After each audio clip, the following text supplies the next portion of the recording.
Okay, here we go. We're you and I back on the road together again. Well, today, today we celebrate something that I had nothing to do with, but it is something that I'm very proud of, and that is my friend Ashley is going to be scooping her own amazing ice cream in her new truck that she named Sprinkles. Now, Ashley owns Sweet Science Ice Cream, and she is quite a little, she is quite a woman, and I'm excited to see that out of her. So I had to send her a little congrats note today. And if you have not tried this type of ice cream and you are in Minnesota, you should. It has a rich history. It has just a lot to offer. And one of the things that I really like about Ashley, and we worked together on her launch, and then, she got what she needed. And her partner is also a real big deal. So anyway, she didn't need me. And sometimes people just need me at one time, and then they are there. And then I get to just enjoy them through all of it. And Ashley also had a lot of, St. Paul really did a good job on that type of business, working with the SCORE, SCORE like scoreboard, SCORE. If you are a small business owner and you have not heard of SCORE, you should look them up. And they had incredible advisors for her, and they were free. So she needed that. So today is like a sunny day in Minnesota. I have gotten hustled so many times today of people trying to, everyone wants a date right now. So I had some guy come up to us at lunch. I had another guy try to pick me up on his motorcycle next to my car. It's just very funny. So there are just these months, but it's really these days that I love the most, is like those first few days where you can put shorts on, or get your sundress. Like I'm watching somebody right up there, like she's got her little sundress on and she's got all her tats showing out and looking cute, and just everyone is at the lake, they're walking their dog, they're, you can't really take all your stuff off your garden yet. Just a couple more weeks. You usually hear most gardeners leave their garden covered until May.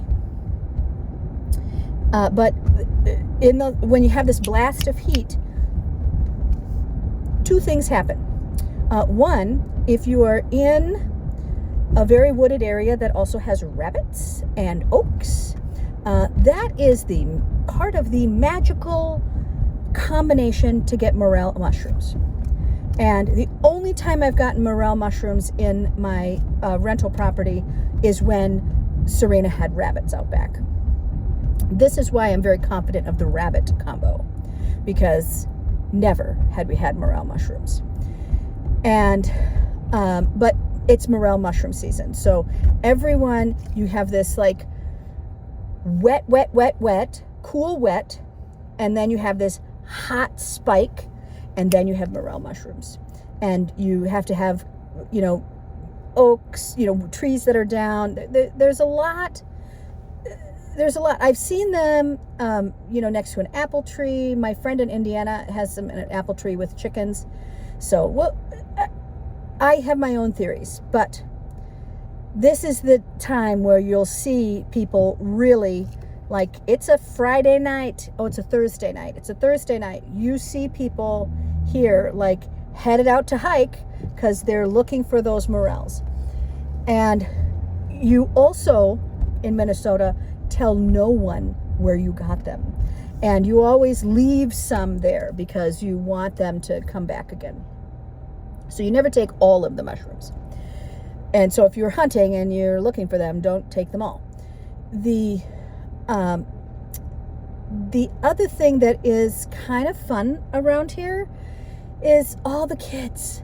Every kid knows that it's nice weather.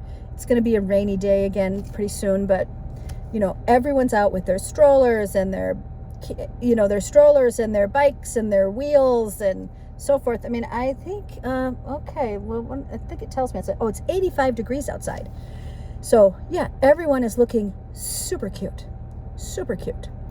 So today was busy. I had a lot of emergency calls, so lots of hard times for people. It is tax day, so there's that. It's tax day, and yesterday was tax day, but the calls came in from yesterday and today because yesterday I was booked. It's getting tight, so I had taken some time off to manage this revolution in my living room with all of the things that were happening with the illegal seizures of humans, and that was a big deal, and we had a lot of people to feed and so forth. So now I have closed that chapter. We are moving back on, and I am so glad to be done. One of the things that I'm going to cherish from that time, one is all of my friends who are like, Mickey will know what to do. Why? Well, it's true, but Mickey will know what to do. And so I have a reputation for when things aren't going good, that maybe I'll know something to do. So I don't know how I got that, but okay. And but we had a lot of tears today. There is one of my clients is been sick for a month, and the treatment plan she knew at the time was not going to work, and she just tried to kind of do it again, and then she didn't get better, and then she went to another doc, and that doc is like, wow, this was a terrible treatment plan. And she's like, yes, thank you. Please tell your colleague that it was not enough. And when you live in a small town, you know your doc. So she's going to be a little mad at him for a while, because she's got 3 little kids at home, and they got 3 businesses to run, 4 businesses to run, 5, because she also teaches piano lessons. So much to do there. And but she's real sick, so I could feel her crying, and that's hard. I have a mentee that came into town, and we got to cry a little bit because I love her so much, and she is just trying her best, and she's got 2 little kids, and she's across the country, and so much. I think I've talked about this quite a bit lately, of just women in tech. What I am really interested in women in tech right now is these historical predictive game theory. And it's fascinating because you can fact check. So they are using AI models to do predictive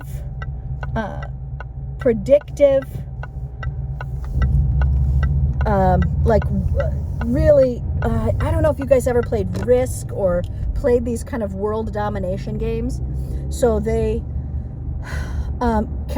can put it into the AI model of like real history that has happened from 100 BC on, and then they see if the predictive model would come up with what's the outcome.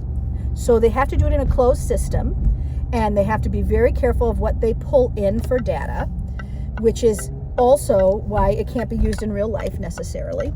But predictive gaming models are really interesting, and this is predictive gaming with a historical context. So what will happen when this happens?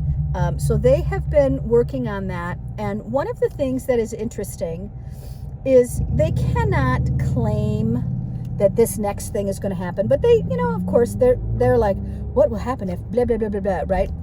And what was really interesting is some of those women are very young, and they had never heard of a petrodollar.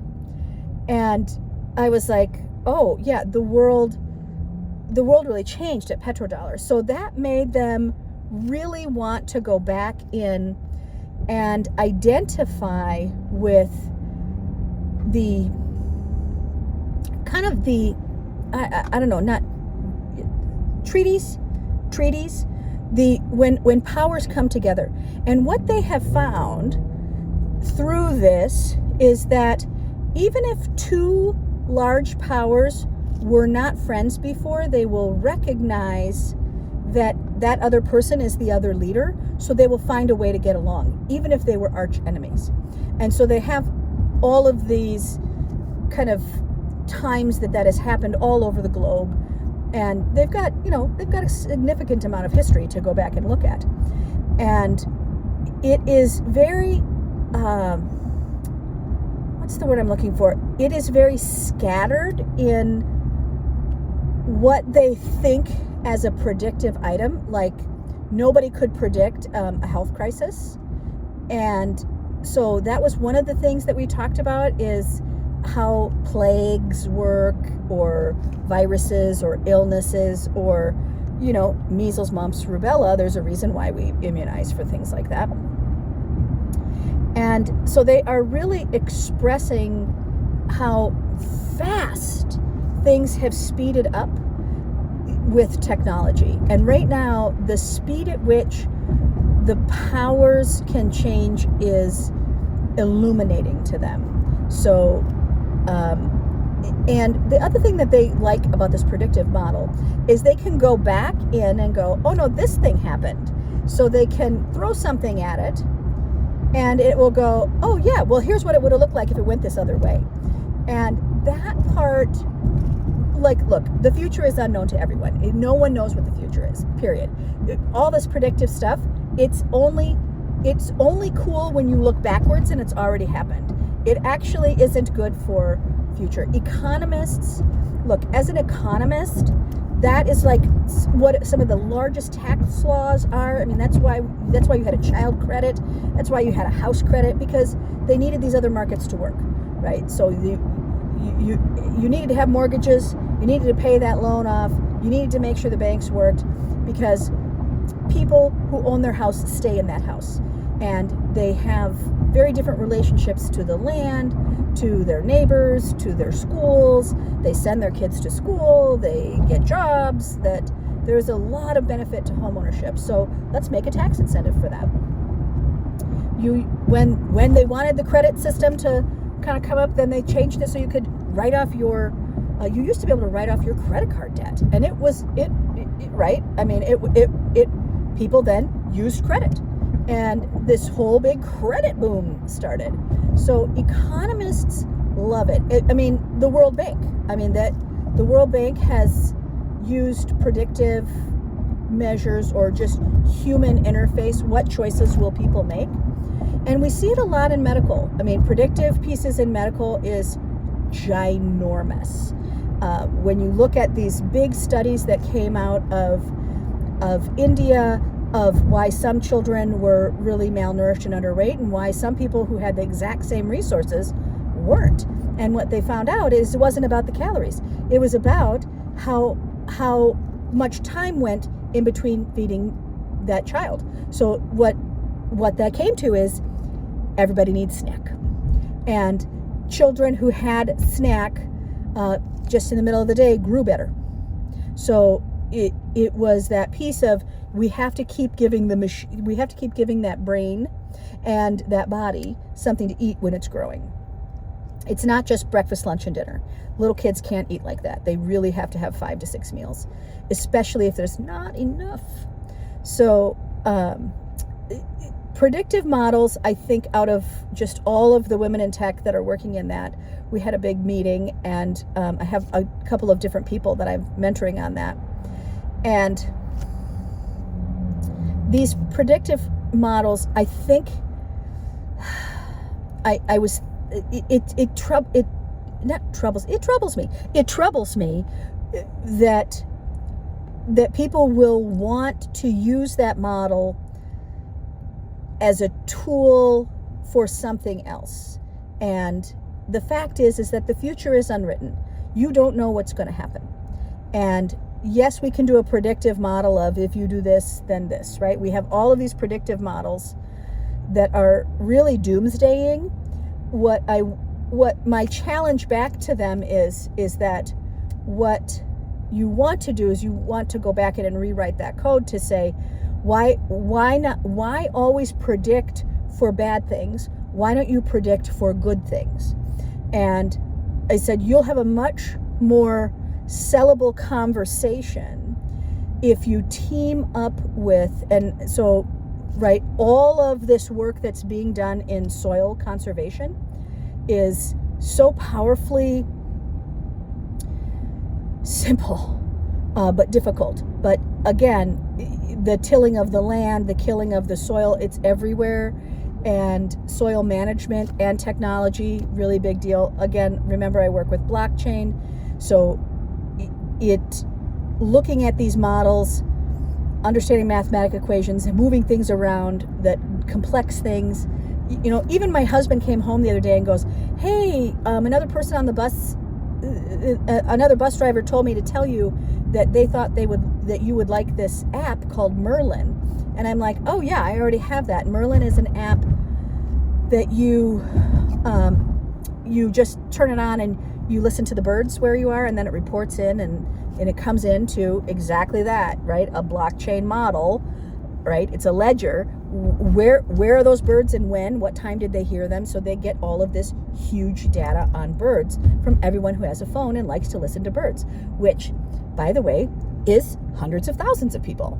So you get all of these everyday science people who are willing to, take a 30-second thing if, that's all they're doing. They're just, it tells you, like, okay, we got it. But you just record for under a minute. Okay, here you go. And then it tells you what birds are there. So you can identify the birds and the sound. So that person gets an immediate payoff, which is why I love it, because I live in the Flyway in Minnesota. I live right over the Mississippi River, and all the birds are coming in. So all of us who love birds and loves to do birding will get to go, oh yes, let me confirm that.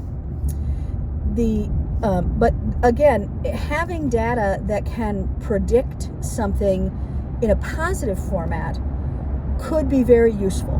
And I really can see this with carbon credits. In blockchain, we have a lot of conversations about carbon credits. And there's something called a DAO, and how we could build a DAO, which is like a DAO. Well, I'm not going to explain a DAO, but anyway, you can trade credits. And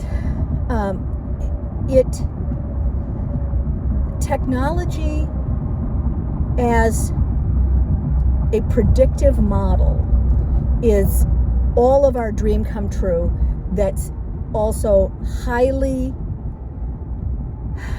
dangerous to program the percentage of chances this will happen, because it can sink or swim, or it can make you think that nothing is the matter and something comes in from the left field, right? I mean, come on. Washington did that. Well, you wouldn't be here at the United States if Washington didn't, come in from the left.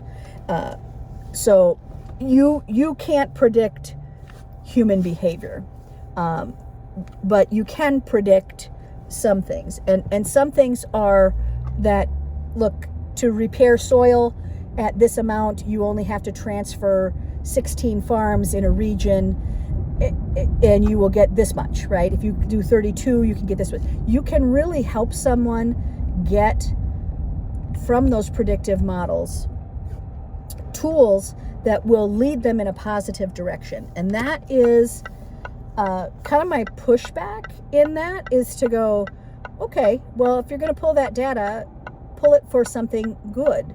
And I think we'll see this in climate change.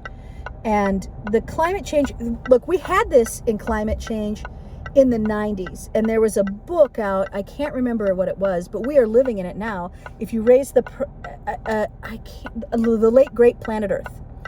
The Late Great Planet Earth was the scariest book that I had written, that I had ever, not, I didn't written, that I had read in the 90s, which is just how many things would happen if global warming kept going on. That the 3-degree change would change this very special little marble that we live on.